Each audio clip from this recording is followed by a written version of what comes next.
सभी का warm welcome है वाईडी और इंग्लिश शूटर पे। आपके सामने जो तस्वीर दिख रही है ये है लुम्बिनी की। लुम्बिनी यानी कि नेपाल में एक ऐसा प्लेस जहाँ पे गौतम बुद्धा का जन्म हुआ था, सिद्धार्थ का। अब बुद्ध पूर्णिमा 2 दिन पहले गई है और बुद्ध पूर्णिमा के मौके पे पीएम मोदी ने इस प्लेस को विजिट किया नेपाल में। इसी पे बेस्ड है आज सुबह का first editorial, symbolism and beyond इसका टाइटल है। ये आर्टिकल लिखा हुआ है नेपाल से कैसे हमारे रिश्ते बिगड़े चाइना की वजह से और कैसे वो रिश्ते अब सुधर रहे हैं और आगे उनका क्या रोड मैप है। इन्फॉर्मेटिव आर्टिकल है। आज का क्विज मैं आपको दिखा दूं। इस आर्टिकल में जो भी सीखोगे, grammar, vocabulary, structures, everything will be applied on this quiz. पूरे मन से सीखो। क्लास के लास्ट में इसका सोल्यूशन आपको करवाता हूँ।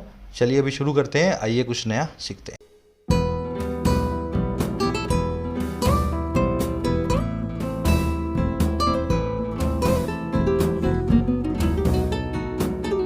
कह रहा है सिंबॉलिज्म एंड बियॉन्ड। देखिए, सिंबॉलिज्म नाम के वर्ड को समझे। सिंबॉलिज्म का मतलब होता है अपने एक्शन से कुछ इनडायरेक्ट रेफरेंस देना, कुछ इनडायरेक्ट इशारे करना अपनी हरकतों से। अब मैं आपको एग्जांपल देता हूँ एक। देखो, मान लो एलएसी इंसिडेंट हुआ था, गलवान वैली इंसिडेंट। उसके इमीडिएटली 2 महीने या 1.5 महीने के अंदर मोदी जी ने गलवान वैली को विजिट किया।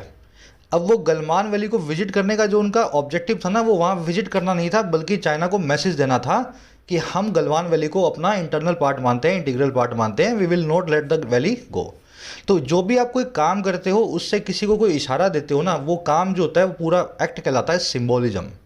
तो कह रहे सिंबॉलिज्म तो ठीक है, लेकिन उसके पार भी हमें जाना है। इशारे तो हमें देने ही हैं, इनडायरेक्ट रेफरेंस तो देनी है चाइना को, लेकिन उसके पार भी हमें काफ़ी कुछ करना पड़ेगा उसके साथ में। बात कर रहा है on PM Modi's visit to Lumbini. PM Modi ने जो रिसेंटली विजिट किया है लुम्बिनी नाम के प्लेस पे नेपाल के अंदर, उसकी बात हो रही है। अब डिटेल में देखते हैं क्या कहना चाह रहा है। इसके टाइटल पैराग्राफ से पता लगेगा। एक लाइक और एक शेयर जल्दी से दे दो। चैनल को सब्सक्राइब कर लो। अगर बेसिक से इंग्लिश सीखना आपको ऑब्जेक्टिव है तो ये तलाश आपकी यहाँ के पूरी होती है। कह रहे PM Narendra Modi's visit to Lumbini served a useful but limited purpose. कह रहे पीएम मोदी की जो विजिट थी लुम्बिनी नाम के प्लेस पे, इसने सर्व किया एक बहुत ही यूजफुल पर्पस को, लेकिन वो पर्पस बड़ा ही लिमिटेड था। सारा काम सिंबॉलिज्म में चला गया। सिंबॉलिज्म के अलावा ग्राउंड पे कम एक्शंस हुए, सिर्फ इशारेबाजी के अंदर ये जो पूरी विजिट है निकल गई। डिटेल में आपको आगे बताएगा। सेंटेंस आप समझ चुके हो। Visit served a useful but limited purpose. Visit ने सर्व किया एक बड़ा ही उपयोगी लेकिन बड़ा सीमित सा पर्पस जो है इसने सर्व किया। चलिए, विजिट की वर्ब है सर्व्ड, पास्ट सिंपल टेंस है, वर्ब की सेकंड फॉर्म है। सब्जेक्ट्स आपको मिलेंगे ग्रीन कलर में, वर्ब्स मिलेंगी पिंक कलर में पूरे आर्टिकल में। इसको फॉलो करते रहना है। अंडरस्टैंडिंग आपकी स्काई रॉकेट हो जाएगी 1 या 2 क्लासेस में ही, अगर आप सब्जेक्ट और वर्ब को ठीक से फॉलो कर रहे हो। येलो कलर में मिलेंगे स्पेशल वर्ड्स जिनके ऊपर मैंने कुछ नोट्स डाल दिए हैं, और ब्लैक कलर में मिलेंगी, कोशिश करेंगे अपने ग्रामर के रूल्स।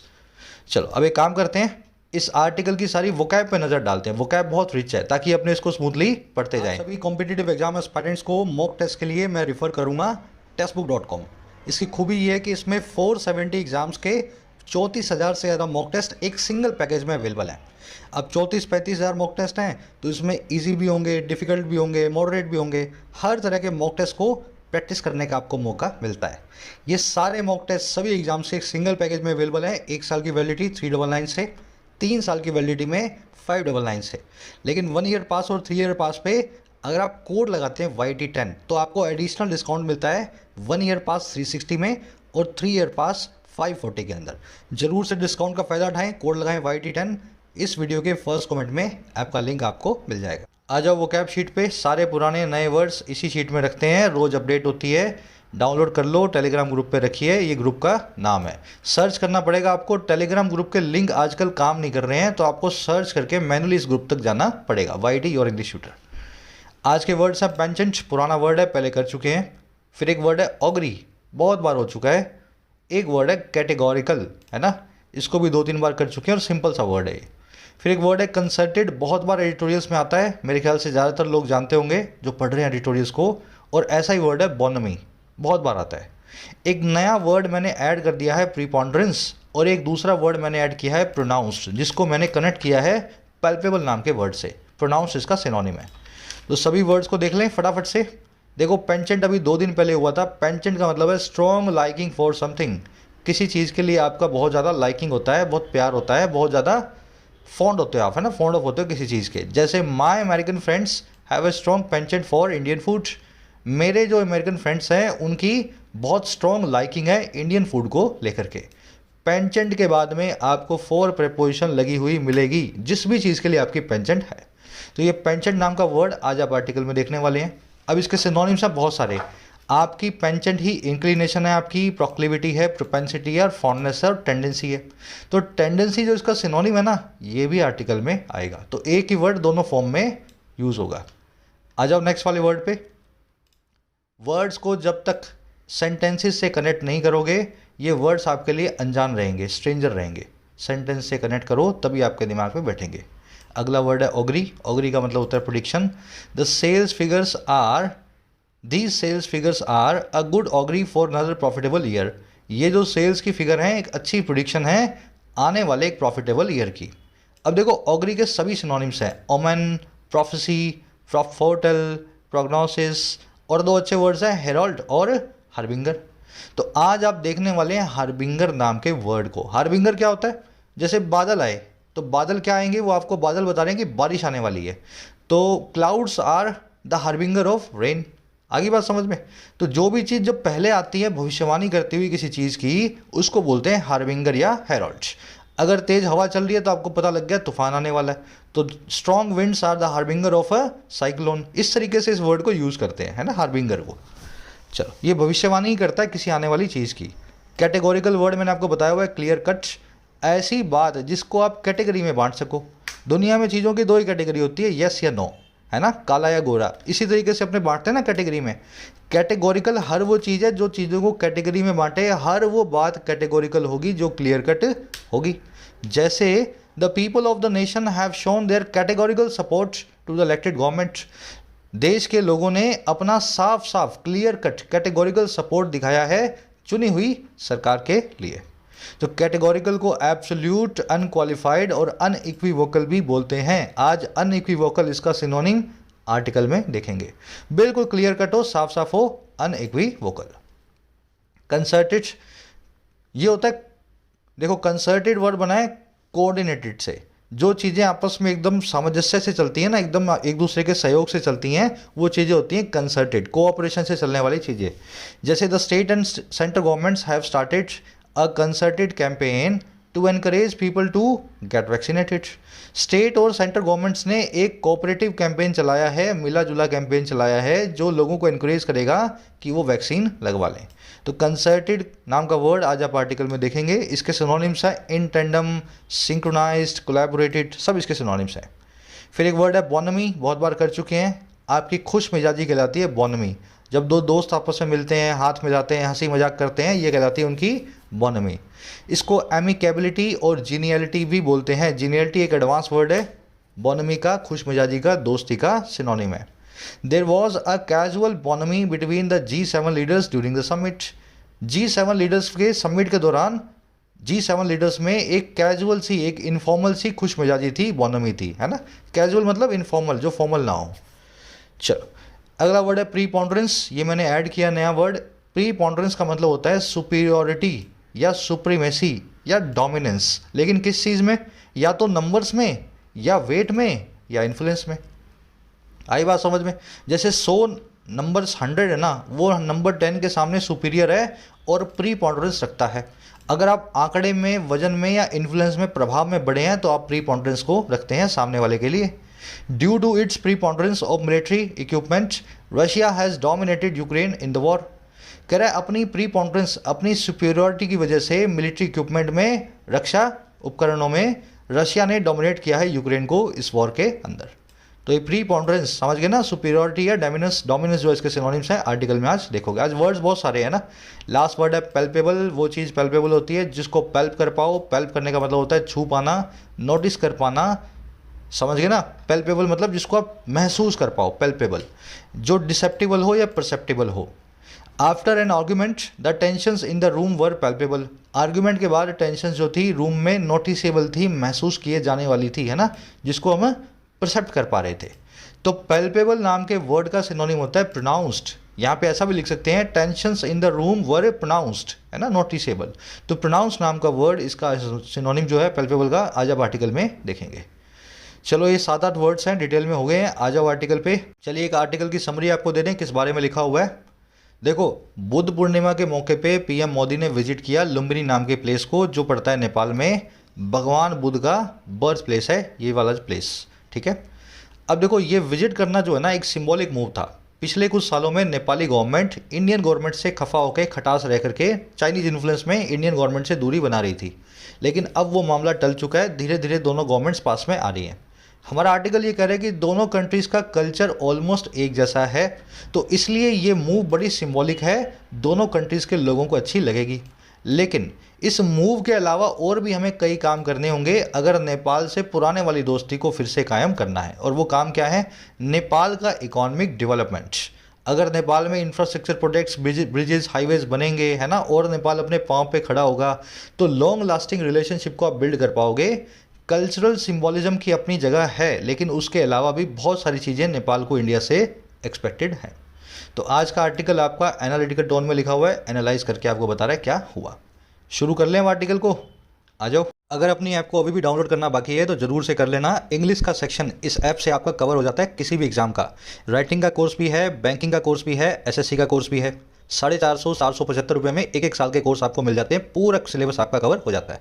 कोई भी क्वेरी हो ऐप से रिलेटेड, ये नंबर है, इस पर व्हाट्सअप करें, ऐप को डाउनलोड करें, फर्स्ट कमेंट में लिंक रखा है एप्लीकेशन का। चलो, करें India's current regime has a penchant for symbolism and optics, a tendency that becomes more pronounced when the symbolism is religious।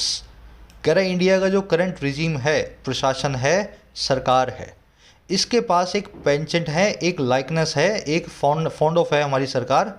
और किसके लिए? सिंबॉलिज्म के लिए। सिंबॉलिज्म आप समझते हो ना, इनडायरेक्ट रेफरेंस करना अपनी हरकतों से।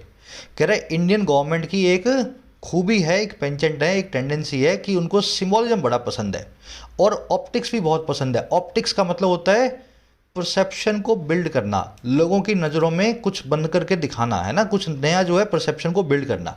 तो ये दोनों चीज़ों की हमारी गवर्नमेंट की बड़ी अच्छी पेंचेंट है।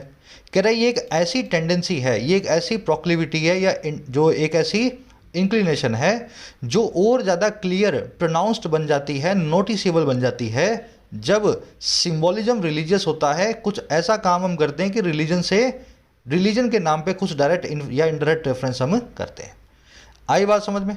तो इंडियन गवर्नमेंट की करंट रिजीम की ये पेंचेंट है, ये लाइकिंग है कि सिंबॉलिक मूव्स बनाएं और ऑप्टिक्स को बिल्ड करें, लोगों के दिमाग में एक अच्छे व्यू पॉइंट को जो है बिल्ड करें। और ये एक ऐसी टेंडेंसी है, ये और ज़्यादा नोटिसेबल होकर के आती है, प्रोनाउंस्ड होकर के आती है जब जब हमारा सिंबॉलिज्म, हमारी गवर्नमेंट का सिंबॉलिज्म रिलीजियस होता है ना। रिलीजन की बात को लेकर के हम कुछ डायरेक्ट या इनडायरेक्ट रेफरेंस करते हैं। अच्छा सेंटेंस है, बहुत अच्छी ग्रामर है और बहुत अच्छी वोकैब है। रिजीम आप समझते हैं, गवर्नमेंट या प्रशासन, एडमिनिस्ट्रेशन, इसकी वर्ब है हैज़। पेंचेंट वर्ड को ऑलरेडी आप देख चुके हो। पेंचेंट का मतलब होता है स्ट्रॉन्ग लाइकिंग, किसी चीज़ को लेकर के आपकी बहुत ज़्यादा, समझ गए ना। जैसे मेरे अमेरिकन दोस्त हैं, उनका पेंचेंट है इंडियन फूड के लिए, इंडियन गवर्नमेंट का पेंचेंट है सिंबॉलिज्म के लिए। सिंबॉलिज्म आप समझ गए, इनडायरेक्ट रेफरेंस करना अपनी हरकतों से। ऑप्टिक्स का मतलब होता है नज़ारे, परसेप्शन, लोगों के दिमाग में कुछ परसेप्शन बिल्ड करना कहलाता है ऑप्टिक्स। दैट की वो में बिकम्स, टेंडेंसी मतलब प्रवृत्ति, आपकी आदत। प्रोनाउंस का मतलब होता है बड़ा ही नोटिसेबल, पैल्पेबल, हर चीज़ जो बड़े सामने क्लियर कट हो, प्रोनाउंस कहलाती है। सिंबॉलिज्म की वर्ब है इस। चलो आगे बढ़ते हैं। कह रहे so it was not a surprise that PM Modi made a short visit to Lumbini in Nepal on Buddha जयंती।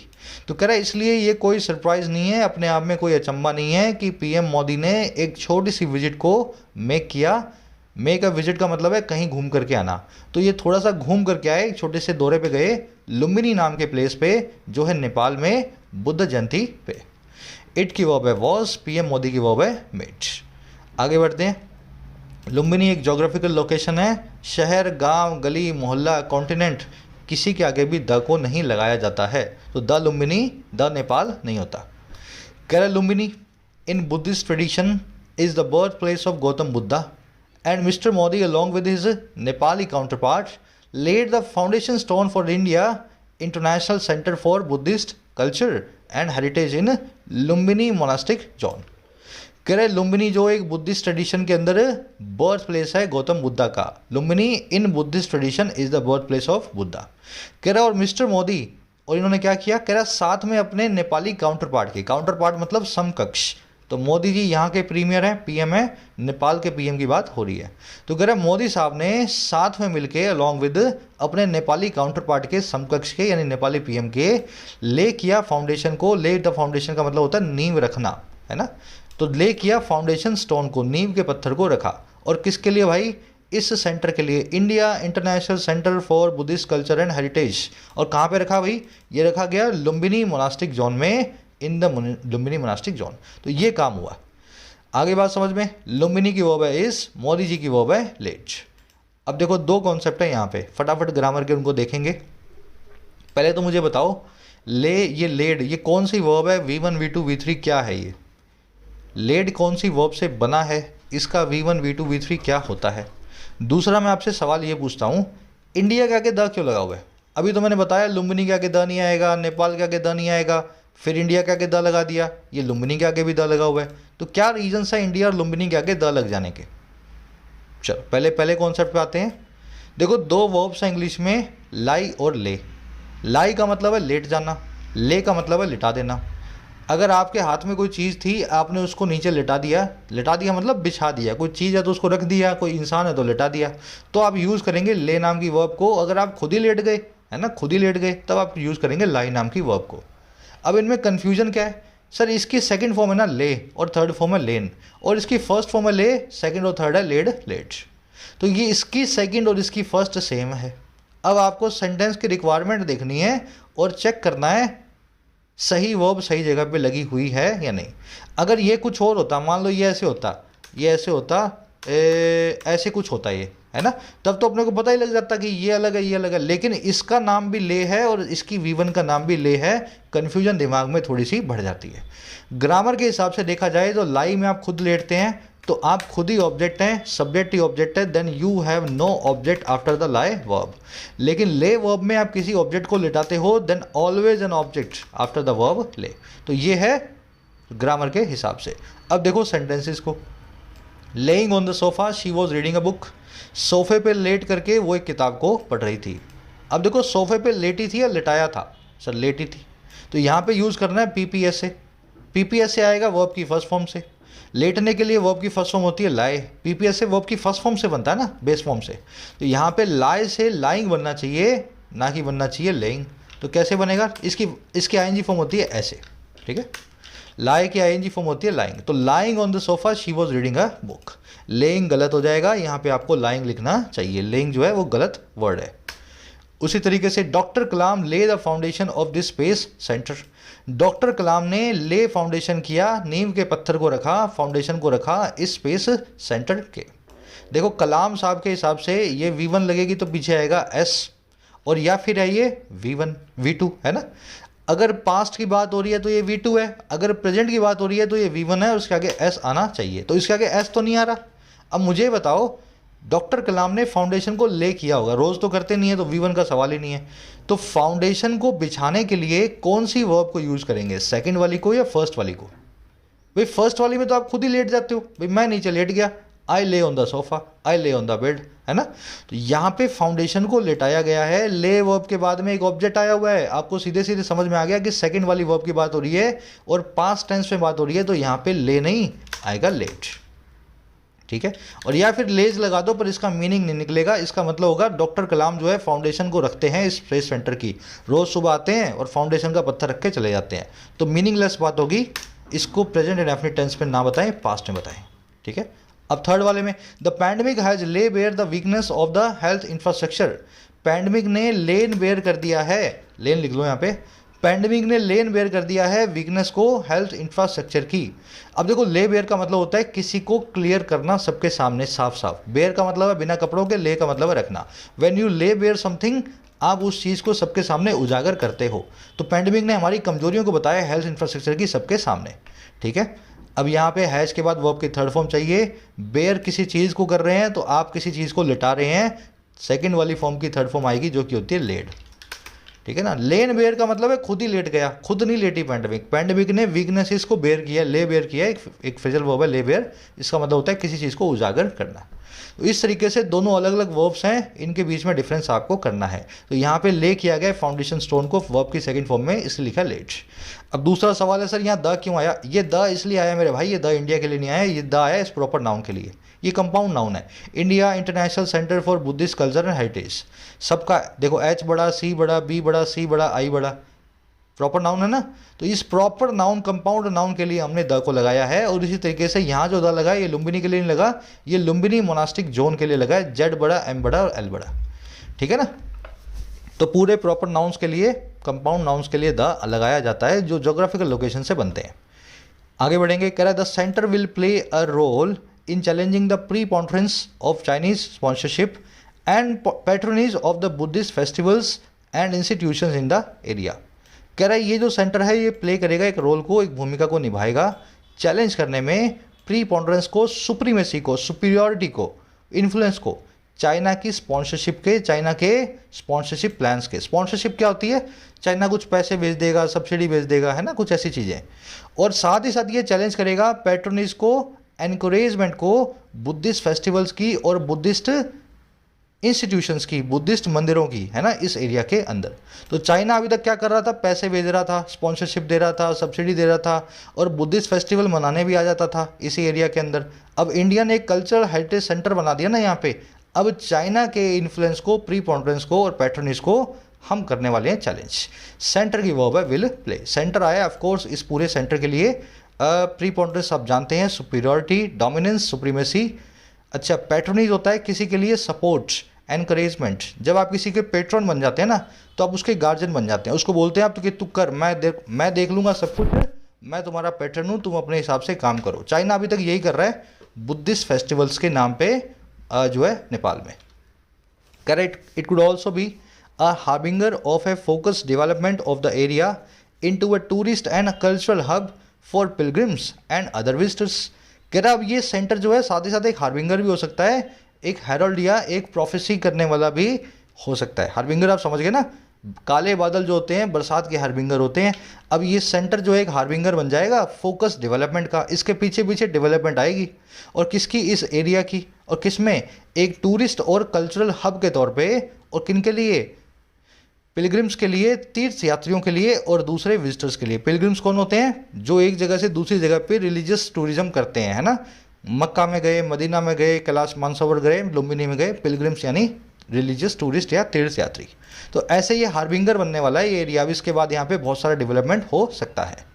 करें to that and PM's visit would have been welcomed by his Nepali counter part. कह रहे यहाँ तक की अगर बात करें, to that and, to that and का मतलब होता है इस एक्सटेंट तक, है ना। तो कह रहा अगर इस हद तक बात करें, इस एक्सटेंट तक बात करें तो पीएम की विजिट जो है इसको वेलकम किया गया होगा उनके नेपाली काउंटर पार्ट के द्वारा, नेपाल के हाल के पीएम के द्वारा। विजिट की वर्ब है वुड हैव बीन वेलकम्ड। तो could have been V3, should have been V3, would have been V3 कर चुके हो ना बेसिक्स में। नहीं की है तो बता दूंगा आपको बेसिक्स कहाँ से करने हैं। वुड का मतलब है होता, वुड हैव बीन मतलब वेलकम किया हुआ होता, है ना। कुड हैव बीन यानी वेलकम किया हुआ हो सकता था। और should have been plus V3 का मतलब है वेलकम किया हुआ होना चाहिए था। अब देखो ये सारे कॉन्सेप्ट जो है ना, जो आप स्ट्रक्चर्स देख रहे हो, हमने बहुत डिटेल में एसएससी और बैंक्स के लिए सारी ग्रामर को कवर कर लिया है। इस ग्रामर को आप आज ही चला सकते हो, यूट्यूब पे रखिए, होम पेज पे जाओ, complete English grammar for all competitive exams, ये प्लेलिस्ट है। लाखों लोग फ़ायदा ले चुके हैं इस ग्रामर से, आप भी ले सकते हो। यहाँ इसके बाद कोई पेड कोर्स लेने की आपको ज़रूरत नहीं पड़ेगी ग्रामर के लिए, ग्रामर यहाँ से आपकी पूरी हो जाएगी। तो ये सारी स्ट्रक्चर्स वहाँ हो चुकी हैं। आगे बढ़ते हैं। कह रहा with the PM also unequivocally asserting that Lumbini was the birthplace of Gautam Buddha, who was born as Siddhartha. This should have put to rest a needless irritant in the Nepal-India relations, with some hyper-nationalist Nepalis claiming that the Indian government had a different belief on the Buddha's origins. एक और वहाँ पे मामला था, वो भी सुलझ गया है। मामला ये है कि के साथ ही, विद के साथ ही, किस चीज़ के भाई? पीएम के साथ ही साथ ऑल्सो अनइक्विवोकली, साफ तौर पे, अनइक्विवोकली कैटेगोरिकली, है ना, साफ तौर पे असर्ट कर देने के साथ ही, असर्ट करने का मतलब होता है किसी चीज़ को जोर दे के कहना, एम्फसाइज कर देना। कह रहा है इस चीज़ के साथ ही जिसमें पीएम ने साफ तौर पे इस चीज़ पे जोर दिया दैट वो ये कि ये जो लुम्बिनी वाला जो प्लेस है यही बर्थ प्लेस है, जन्म स्थान है गौतम बुद्धा का, जो साथ ही साथ जाना जाता था सिद्धार्था के तौर पे, who was also born as Siddhartha. कह रहा है इस चीज़ को कह देने के साथ ही मोदी जी के क्लियर कट तौर पे कह रहा है इस चीज़ को शुड पुट टू रेस्ट कर देना चाहिए, इस चीज़ को ख़त्म कर देना चाहिए एक बिना गैर जरूरी नीडलेस इरिटेंट को। इरिटेंट का मतलब होता है अनोयंस, आपके बीच में झगड़े की जड़। तो एक बिना बात के एक खींच को, झगड़े की जड़ को, इरिटेंट को इंडिया नेपाल रिलेशंस में। अब ये झगड़े की जड़ कहाँ से आई है भाई? ये झगड़े की जड़ आई है के साथ ही कुछ हाइपर नेशनलिस्ट नेपाली के इस चीज़ को क्लेम करने के, कुछ ऐसे नेपाली जो नेपाल से बड़ा प्यार करते हैं, हाइपर नेशनलिस्ट हैं, उन्होंने दावा ठोका था, क्लेम ये था कि इंडियन गवर्नमेंट का एक डिफरेंट बिलीफ है, एक अलग सोच है बुद्धा के ओरिजिन्स को लेकर के। तो ऐसा वहाँ पे कुछ चल रहा होगा व्हाट्सएप यूनिवर्सिटी में नेपाल की, है ना, कि इंडियन गवर्नमेंट तो ये कहती है कि लुम्बिनी जो है वो बुद्धा का बर्थ प्लेस नहीं है, बुद्धा का जो है बर्थ तो साउथ में हुआ था, केरला में, है ना, ऐसी कुछ बातें करते होंगे व्हाट्सएप पे। तो ये एक उनके बीच में, इंडिया और नेपाल के बीच में नीडलेस सा इरिटेंट था, कई लोगों को खींच होती थी इस बात पे। लेकिन मोदी जी ने इस विजिट में क्या बोला कि ये लुम्बिनी जो है ना, यहीं पे गौतम बुद्धा पैदा हुए थे, और कंफ्यूज मत होना, ये वही गौतम बुद्धा है जिसको हम सिद्धार्था के नाम से भी जानते हैं। तो सारे झगड़ों की जड़ यहीं पे ख़त्म कर दी इस बात को कह करके। लुम्बिनी की वर्ब है वॉस, हु की वर्ब है वॉज, हु आया गौतम बुद्धा के लिए, प्रॉपर नाउन के लिए। प्रॉपर नाउन के लिए हु यूज़ करते हैं अगर वो इंसान हो, अगर नॉन ह्यूमन हो तो विच यूज़ करते हैं। हु या विच दोनों ही रिलेटिव प्रोनाउन अपने पहले हमेशा कॉमा को लेते हैं। दिस की वर्ब है should put to rest. Put to rest का मतलब है किसी चीज़ को आराम दे देना, किसी चीज़ को परमानेंटली रिटायर कर देना, ख़त्म कर देना। तो इसने रिटायर कर दिया, ख़त्म कर दिया इस इरिटेंट को, इस खीज को। इरिटेंट मतलब खीज या एनोयंस। गवर्नमेंट की वर्ब है हैड। बढ़े आगे, चलो। कह रहा है the visit also coincided with the signing of a few memorandum of understandings या MOUs, the most prominent being the development and implementation of the Arun four hydro power project. कह रहा है इस विजिट का ये कोइंसाइड भी हुई। Coincide का मतलब होता है एक ही वक्त पे एक साथ होना। जैसे आपकी छुट्टी भी आई और आपको बुखार भी हो गया, तो आपका जो है बुखार जो है, आपका जो फीवर जो है वो कोइंसाइड वो हो गया आपकी छुट्टी के साथ। दो चीज़ें जब एक साथ होती हैं तो कोइंसाइड होती हैं। तो कह रहे हैं ये विजिट जो है कोइंसाइड हुई, साथ ही साथ इसके हुआ साइन करने का काम कुछ MOUs का, कुछ कॉन्ट्रैक्ट्स का, जिनमें से सबसे प्रोमिनेंट था, द मोस्ट प्रोमिनेंट बीइंग, एक डेवलपमेंट और implementation of Arun four hydro power project को नेपाल के अंदर। आगे बात समझ में। विजिट की वर्ब है कोइंसाइडेड विद। कोइंसाइड करना मतलब एक साथ में अकर होना, इसीलिए इसको को अकर विद भी बोलते हैं। एक सेकंड रुक जाओ, ठीक है। कोइंसाइड मतलब एक साथ होना, और इसको कोकर विद भी बोलते हैं, इसलिए कोकर को हम बोलते हैं कनकर विद, ठीक है। कोकर से ही कनकर बनता है, कोकर से ही कनकर बनता है। तो कोइंसाइड और कनकर एक दूसरे के सिनोनिम है, दोनों के बाद में विद आएगा। यहाँ पे कनकर्ड विद भी लिखा जा सकता था, ऐसा भी हो सकता था। बढ़े आगे, चलो। कह रहा था PMs, ये MOUs क्या होते हैं? कॉन्ट्रैक्ट्स होते हैं, दो सरकारें आपस में या दो कंपनीज आपस में करती हैं।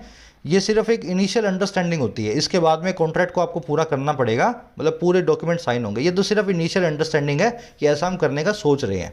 प्रोमिनेंट मतलब सबसे ज़्यादा, इन्फ्लुएंशियल सबसे मेन। कह रहा था PM's visit followed his counterpart Sher Bahadur Deuba's trip to India in April with थॉर्ड relations after a series of controversial steps during the tenure of Mr. Deoba's predecessor KP Oli on the Kalapani dispute। अब कह रहा है PM की visit हुई कैसे? अचानक से PM को सपना तो नहीं आया।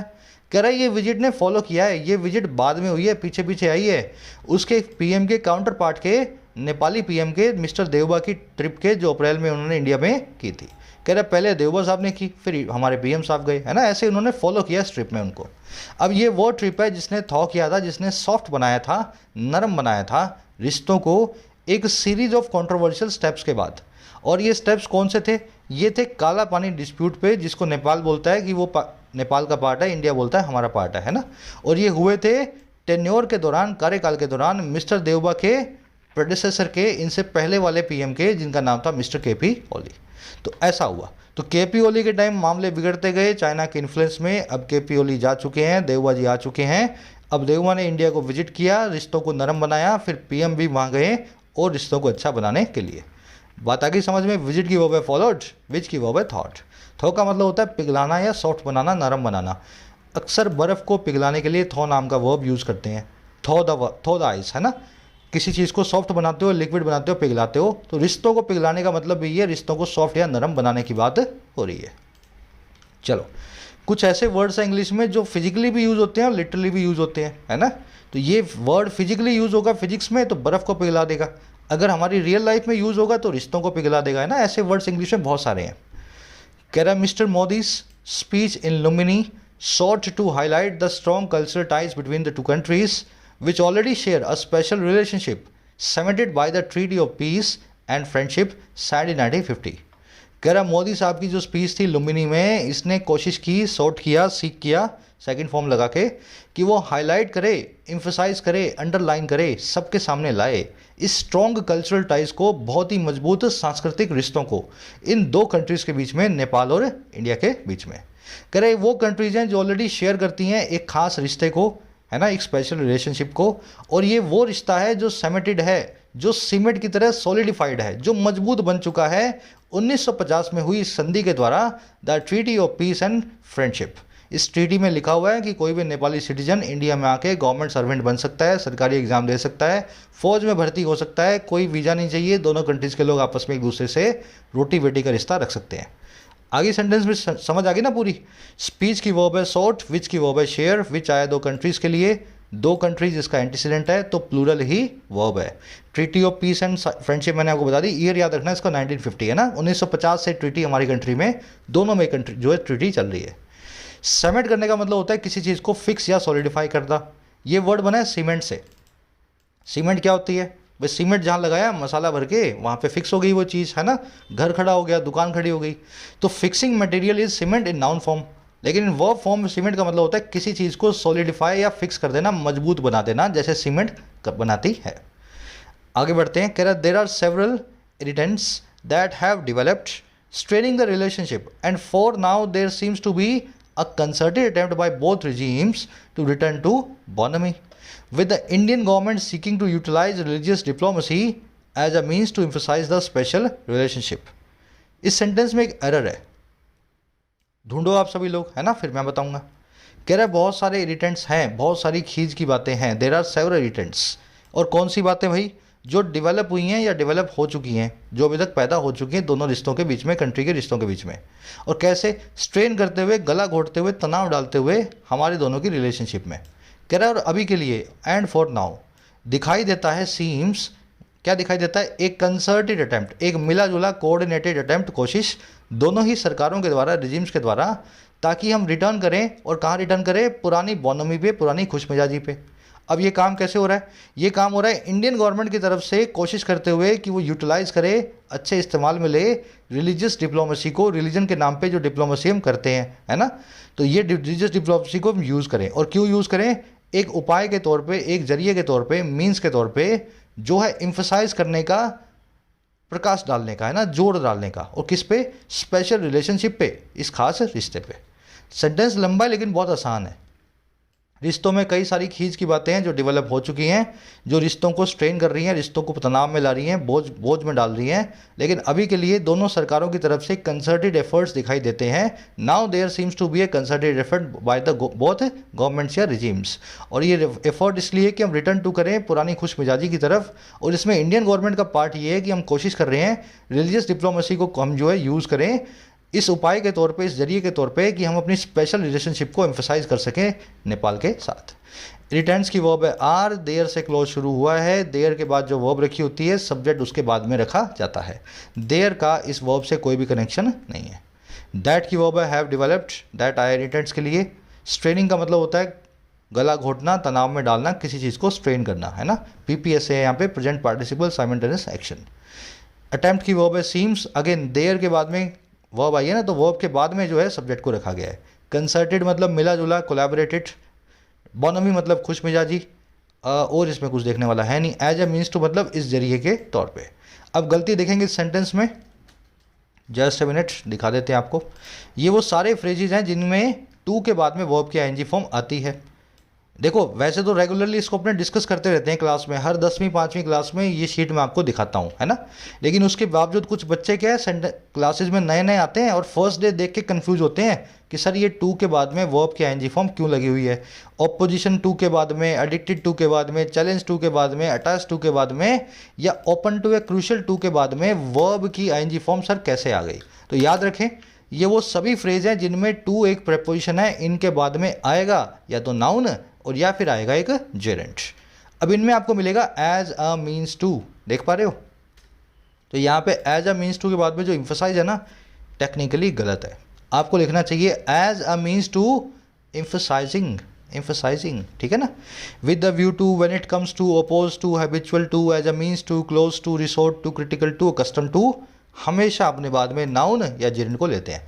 अब सवाल ये है सर हम याद कैसे करेंगे। याद करने का एक ही तरीका है, रोज आपको रीडिंग करनी पड़ेगी। If you do not read every day, आप इंग्लिश के सब्जेक्ट में अपने कॉम्पिटिटिव एग्जाम की रेस से बाहर है। मैं आपको लिख करके दे रहा हूँ, अगर आप रीडिंग नहीं करते हो ना 2022, 2021, 2023 में कोई एग्जाम ऐसा नहीं है जिसको आप क्रैक कर सकते हो। इंग्लिश, अगर आपको इंग्लिश की बात की जाए तो खाली इंग्लिश की बात मैं कर रहा हूँ, है ना। तो आप रेस से ही बाहर हो, और अगर आप रोज रीड करोगे तो ये वर्ड्स आपको मिलेंगे, बस 10-10 बार, 20-20 बार सारे वर्ड्स आ जाएंगे आपकी रीडिंग में 1-1.5 महीने में। तो आपको खुद ही पता लग जाएगा कहाँ पे टू के बाद में आईएनजी लगेगी, कहाँ नहीं लगेगी। देयर इज़ नो वे कि आप सब कुछ याद कर सकते हो, आपको रीड करना पड़ेगा हर रोज। आगे बढ़ते हैं। कह रहा but there have been significant changes in Nepal's political economy, in particular a substantial reduction in the Nepali youth dependence on the Indian economy as compare to the past. कह रहा इसके अलावा भी कुछ करना पड़ेगा। बात यह है कि बहुत बड़े बड़े चेंजेस आ चुके हैं, बदलाव आ चुके हैं। There have been significant changes, significant मतलब बड़े बड़े, चेंजेस मतलब बदलाव। तो बड़े बड़े बदलाव रह चुके हैं, आ चुके हैं नेपाल की राजनीतिक इकॉनमी में, अर्थव्यवस्था में। और ख़ास करके इन पर्टिकुलर एक बहुत ही बड़ा रिडक्शन आया है, बहुत ही बड़ी गिरावट आई है नेपाली यंग जो यूथ है, जो यंग मैन एंड वुमेन है, उनकी डिपेंडेंस को लेकर के, उनकी निर्भरता को लेकर के, और किस पे, इंडियन इकॉनमी पे। और किसके मुकाबले, as compare to the past, भूतकाल के, पास्ट के मुकाबले। तो ऐसे बड़े बड़े चेंज नेपाल में आ गए हैं। अब नेपाली यूथ जो है इंडिया की इकॉनमी पे बहुत ज़्यादा डिपेंडेंट नहीं है, पहले के मुकाबले डिपेंडेंट नहीं है। तो पहले वो यहाँ आते थे, जॉब्स लेते थे, तो उनके मन में प्यार भी होता था, है ना। अब शायद आपको प्यार पाने के लिए कुछ और भी करना पड़े, क्योंकि अब उनको जॉब्स के लिए चाइना भी बुला लेता है ना, ऐसा समझ लो। चेंजेस की verb have been, dependence on का मतलब है निर्भरता, है ना। Depend verb, dependence noun, depend और डिपेंडेंस दोनों अपने बाद में ऑन लेकर के बताते हैं। इनकी सिनोनिम है रिलाय, तो रिलाय वर्ब और रिलायंस नाउन, है ना, रिलायंस नाउन, ये भी अपने बाद ऑन लेते हैं, ठीक है। चीज़ों को कनेक्ट करना सीखो, डिपेंड डिपेंडेंस दोनों ऑन लेंगे। इनके सिनोनिम क्या है, रिलाय रिलायंस, ये भी दोनों ऑन लेंगे, है ना, हमेशा ऑन के साथ में चलते हैं। चलो, सब्सटेंशियल मतलब बहुत ज़्यादा। कह रहे beyond a soft power emphasis on cultural ties, Nepal India relations need to graduate to a more meaningful partnership on economic and political issues, with the Indian government continuing to retain a substantial role in partnering the Nepali regime in development projects। कह रहे beyond पार, इस soft power emphasis के, soft power क्या होती है, hard power का बिल्कुल उल्टा। आपकी कल्चर, आपका जो है म्यूज़िक, आपकी इंडस्ट्री, है ना, फिल्म इंडस्ट्री, आपकी बुक्स, आपके राइटर्स, ये सब हमारी सॉफ्ट पावर को बताते हैं, इंडिया की योगा, है ना। कह रहा है ये सॉफ्ट पावर पे एम्फोसिस डालने के बियॉन्ड कल्चरल टाइज को लेकर के, कह रहा है इसके भी पार, इसके पार क्या भाई, इंडिया नेपाल रिलेशंस को ज़रूरत है कि वो ग्रेजुएट हों। ग्रेजुएट का मतलब होता है धीमे धीमे ऊपर आना। जैसे आप ग्रेजुएट होते हो, फर्स्ट क्लास से 12th तक पढ़ोगे फिर ग्रेजुएट होगे, तो वैसे ही इंडिया नेपाल रिलेशंस को भी धीमे धीमे अपग्रेड होने की ज़रूरत है, ग्रेजुएट होने की ज़रूरत है एक और ज़्यादा सार्थक पार्टनरशिप की तरफ। और ये पार्टनरशिप होगी इकोनॉमिक और जियो पॉलिटिकल इशूज़ पे, आर्थिक और भू राजनीतिक इश्यूज़ पे। कह रहा है इसमें क्या होगा भाई, इसमें साथ ही साथ इंडियन गवर्नमेंट जो है वो कंटिन्यू करेगी बनाए रखना एक बहुत ही सब्सटेंशियल सिग्निफिकेंट रोल को, जो है पार्टनर बनाए करने का, पार्टनरशिप करने का नेपाली रिजीम के साथ, नेपाली सरकार के साथ डेवलपमेंटल प्रोजेक्ट्स के अंदर।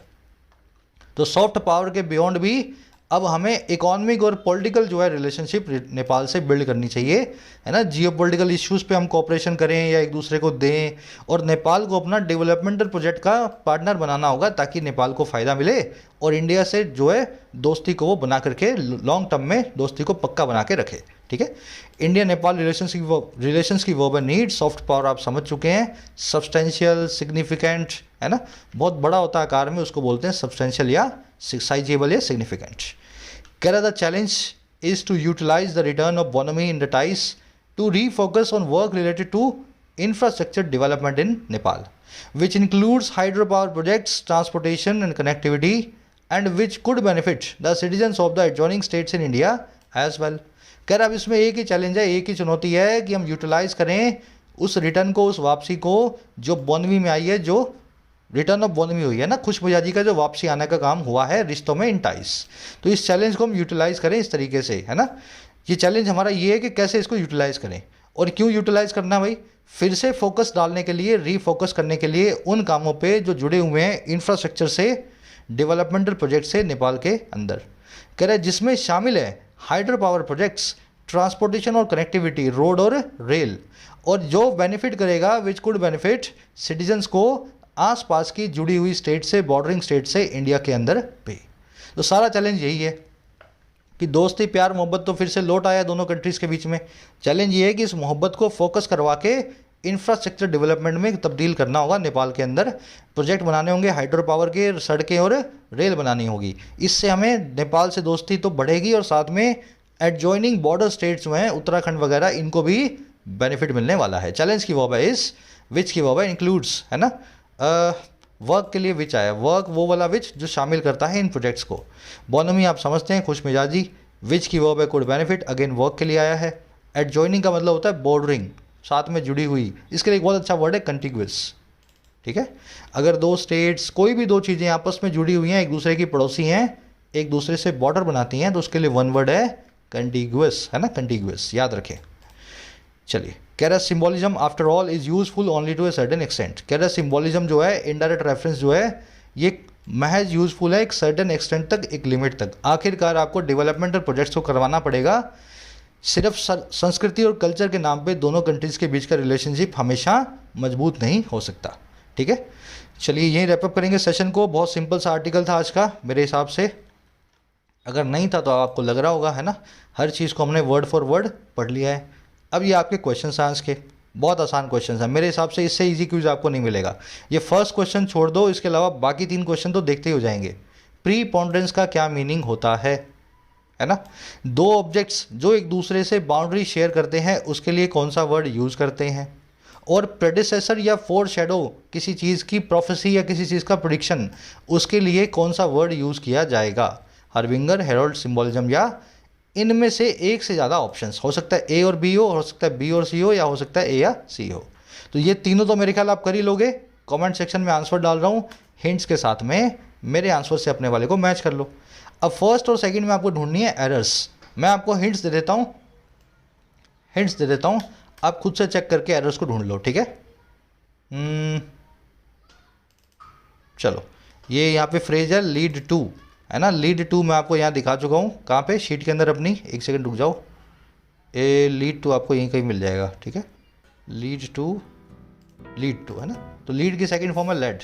तो जैसे लीड टू को आपको ट्रीट करवाना है वैसे ही लेड टू को भी ट्रीट करवाना है। तो 2 एरर्स के मैंने आपको हिंट्स दे दिए हैं, पहली यहाँ पे मिलेगी, दूसरी यहाँ मिलेगी। अब मेरे ख्याल 5 में से 4 नंबर के लायक हो चुके हो सभी लोग अपने मार्क्स को डालना कमेंट में। 2 आए हो 3 आए हो कोई बात नहीं, आप डालो तो सही। आप कुछ दिन करके तो देखो कैसे 5 नंबर नहीं आते, आपको खुद पता लग जाएगा, है ना।